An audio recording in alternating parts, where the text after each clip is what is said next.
Ever wondered how it would sound if Stevie Wonder was a microtonal composer? Totally. I thought I was the only one thinking about that.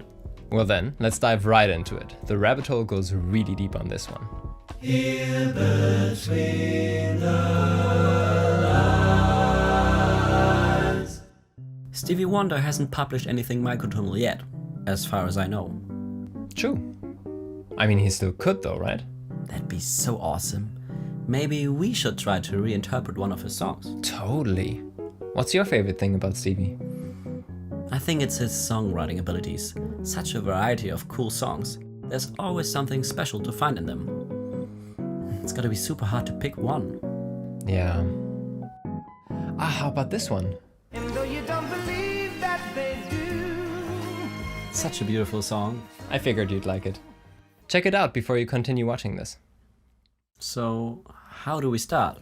Well, I think we should make it sound believably Stevie Wonder-esque, while concocting as much microtonal mischief as possible. Sounds like a plan. Okay. To me, the most important part of the song are the overjoyful key changes, wouldn't you agree? Yes, especially the one leading into the last chorus. And how he manages to end up back in E flat. We should maybe start with our arrangement there as well. Okay. But I want juicy thirds.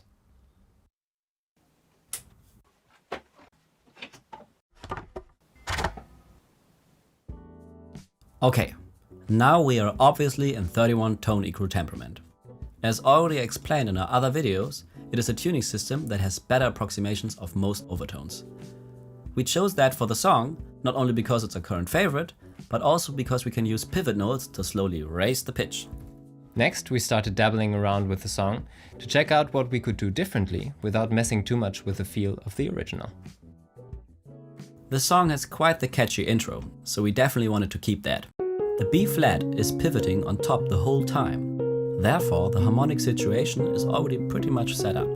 But the second chord is a dominant chord, and in 31 tet, we have the possibility to work with the harmonic 7th.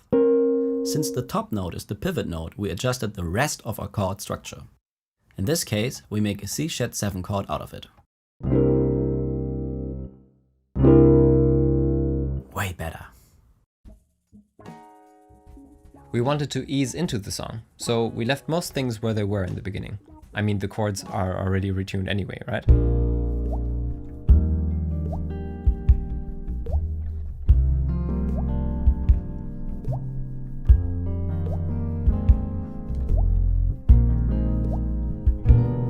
Works just fine. Then we used a pivot trick similar to the one we used in the intro. In 31 tet, there are many shades of ninths and flat ninths possible. Equipping dominant chords with a harmonic 7th will make a sharp 8 possible, because it's a minor third above the harmonic 7th. Sounds consonantly dissonant. Keeping the top note as a pivot again will lead us into a new key.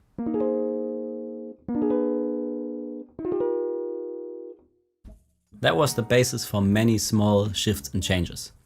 Let's look at one more special shift. In 31 tet, the whole tone scale uses all 31 notes before arriving back at the starting pitch. This way it can be used as a secret modulation tool. The whole tone steps are a little smaller than its siblings from 12 tet. A simple whole tone scale played over a dominant chord will do the trick. And now we are 5th tone lower. Speaking of scales and dominant chords, we also made use of a scale that we call the shrinking dominant scale. Basically, we use all the notes from the Mixolydian sharp 11 scale and play them with harmonics approximated in 31 tet. C is the root, D will be the approximation of the 9th overtone, E is the major third and therefore the 5th overtone, F sharp is the 11th, G the 3rd, A flap the 13th, B hard the 7th. It would also be possible to include a B as the 15th overtone.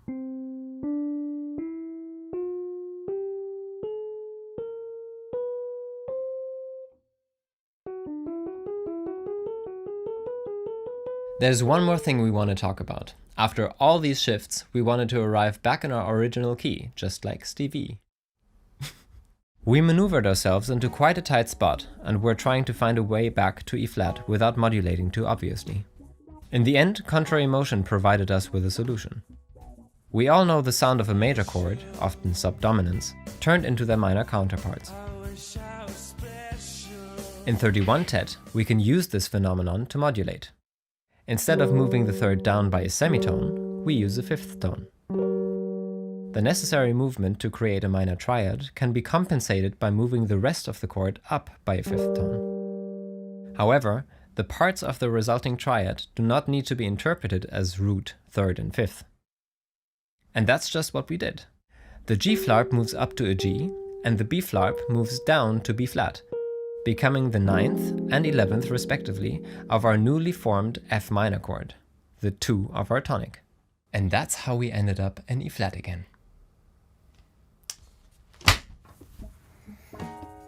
The Lumatone, being a MIDI controller, was the only instrument we used that doesn't produce its own sound. So we needed a software to provide the sounds. We use a plugin called Pianotech. The great thing about Pianotech is that they use physical modeling to get their sounds instead of relying on samples, which apart from being way lighter on your disk space also allows for the most flexible and intuitive tuning options we've come across in a plugin so far. To show you what I mean, let me just pull it up. So there are plenty of ways that you can edit the sounds regarding the age of the modeled instrument, the mic placement, or the room it's in, and so on and so forth. That's all fantastic, but what we love is that we can go into the advanced tuning options. Because let's face it, that's what we do on this channel, right? We go into life's advanced tuning options. Yep. Okay, so let's pull up an instrument. We wanted an electric piano. So let's go with this one. And then we want to go into the advanced tuning options, which are here. And then you just click on this and you make an equal temperament. And you could just type in 31 and hit OK. Or save your preset and then boom, there you go. And that's it. Okay, let's hear a bit of the song, shall we? Over dreams, I have picked out a perfect come true. Though you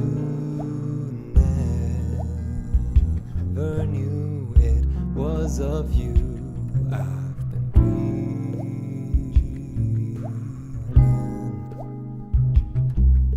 The Sandman has come from too far away for you to say come back some other day. And though you don't believe that they do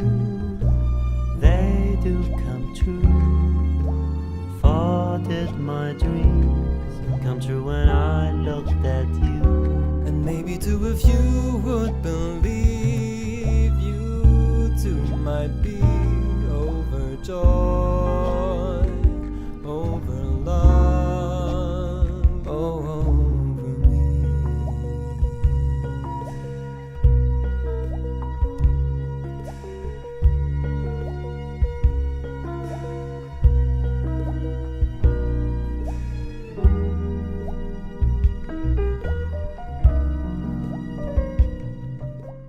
Thank you for watching this episode. We appreciate each comment and subscription. And a big shout out to our awesome patrons on Patreon. Please share this video with your colleagues and friends, especially if their name is Stevie Wonder. We're gonna have a small summer break, but we've got some cool things planned after. And if you think you'll miss us too much in the meantime, don't despair. We'll upload the full song soon. Until then, stay tuned.